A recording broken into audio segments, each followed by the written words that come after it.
The Goodbye Girl is a 1977 American romantic comedy-drama film, produced by Ray Stark and directed by Herbert Ross.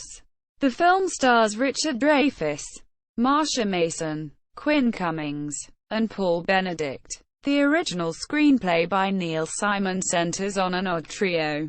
A struggling actor who has sublet a Manhattan apartment from a friend, the current occupant, his friend's ex-girlfriend, who has just been abandoned, and her precocious young daughter. Richard Dreyfuss won a Best Actor Oscar for his performance as Elliot Garfield. At the time, he became the youngest man to win an Oscar for Best Actor. Plot: dancer Paula McFadden, Marsha Mason, and her 10-year-old daughter Lucy, Quinn Cummings, live in a Manhattan apartment with her married boyfriend, Tony D. Forrest, until one day, he deserts her to go act in a movie in Italy. Before he left, and unbeknownst to Paula, Tony subleased the apartment to Elliot Garfield. Richard Dreyfuss, a neurotic but sweet aspiring actor from Chicago, who shows up in the middle of the night expecting to move in. Though Paula is demanding, and makes clear from the start that she doesn't like Elliot, he allows her and Lucy to stay. Paula struggles to get back into shape to resume her career as a dancer. Meanwhile, Elliot has landed the title role in an off-Broadway production of Richard III. But the director, Paul Benedict, wants him to play the character as an exaggerated stereotype of a homosexual. In Mark's words, "the queen who wanted to be king." Reluctantly, Elliot agrees to play the role, despite full knowledge that it may mean the end of his career as an actor. Many theater critics from television stations and newspapers in New York City attend opening night, and they all savage the production, especially Elliot's performance. The play quickly closes, much to his relief. Despite their frequent clashes and Paula's ungrateful attitude to Elliot helping her, the two fall in love and sleep together. However, Lucy, although she likes Elliot, sees the affair as a repeat of what happened with Tony. Elliot convinces Paula that he will not be like that and later picks up Lucy from school and takes her on a carriage ride, during which Lucy admits that she likes Elliot, and he admits that he likes her and Paula and will not do anything to hurt them. Elliot gets a job at an improv theater, and is soon seen by a movie producer. He is offered an opportunity for a role in a movie that he cannot turn down. The only catch is that the job is in Seattle and Elliot will be gone for 4 weeks. Paula is informed of this and is scared that Elliot is leaving her, never to return, like all the other men in her life. Later, Elliot calls Paula from the phone booth across the street from the apartment, telling her that the flight was delayed, and at the last minute, Elliot invites Paula to go with him while he is filming the picture and suggests Lucy stay with a friend until they return. Paula declines but is happy because she knows that Elliot's invitation is evidence that he loves her and will come back. Before hanging up, Elliot asks Paula to have his prized guitar restrung, which he had deliberately left at the apartment, and she realizes this as further proof that he will indeed return and that he really does love her. Cast: Richard Dreyfuss as Elliot Garfield, Marsha Mason as Paula McFadden, Quinn Cummings as Lucy McFadden, Paul Benedict as Mark, Barbara Rhodes as Donna, Teresa Merritt as Mrs. Crosby, Michael Shawn as Ronnie, Patricia Piercy as Rhonda, Nicole Williamson as Oliver Fry. A Hollywood producer, director. Uncredited. Production. The film began as a screenplay called Bogart Slept Here, essentially the story of what happened to Dustin Hoffman after he became a star, that was to star Robert De Niro and Mason for Warner Brothers. It would have been a film De Niro would have made immediately after Taxi Driver. Mike Nichols was hired to direct. Simon recalled the original idea for the film.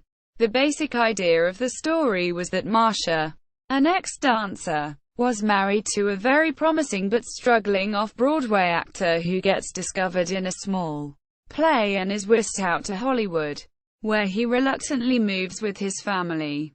He feels very out of place there, and they have trouble adjusting, especially after his first film makes him an international star, and it creates chaos in their marriage.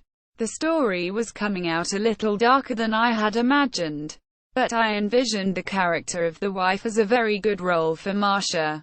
Quote, filming began on Bogart Slept Here when it became apparent that De Niro wasn't right for the role.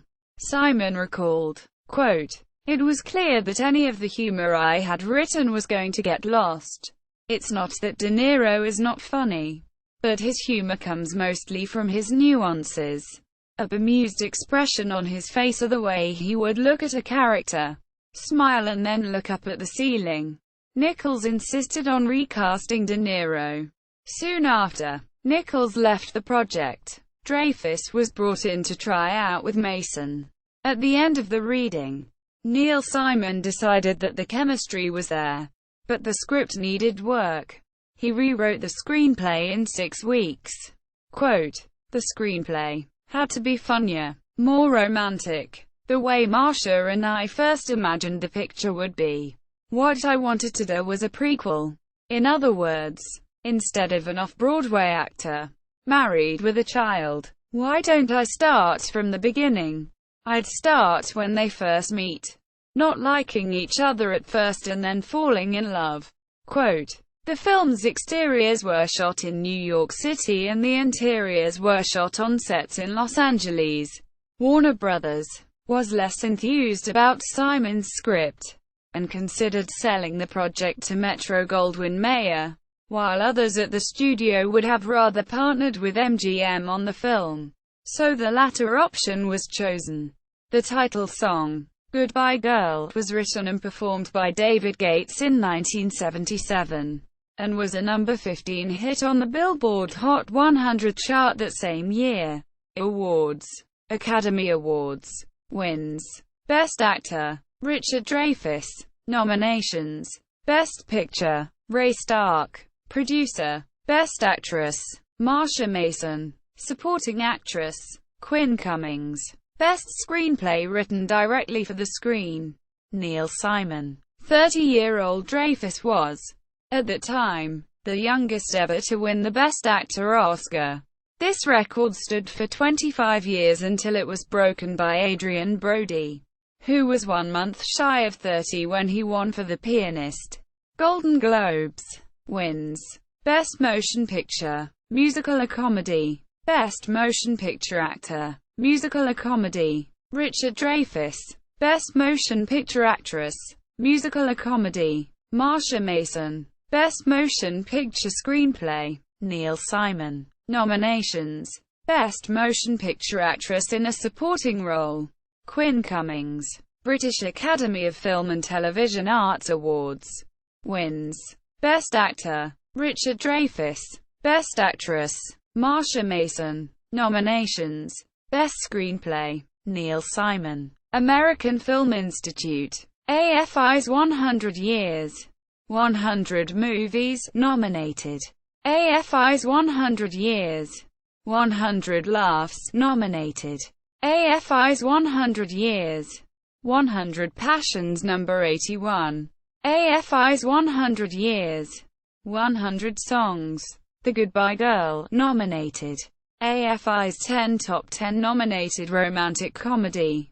Reception. Roger Ebert gave the film a mixed, though mostly favorable, review. He was unimpressed with Mason's performance and the character as written, calling it hardly ever sympathetic.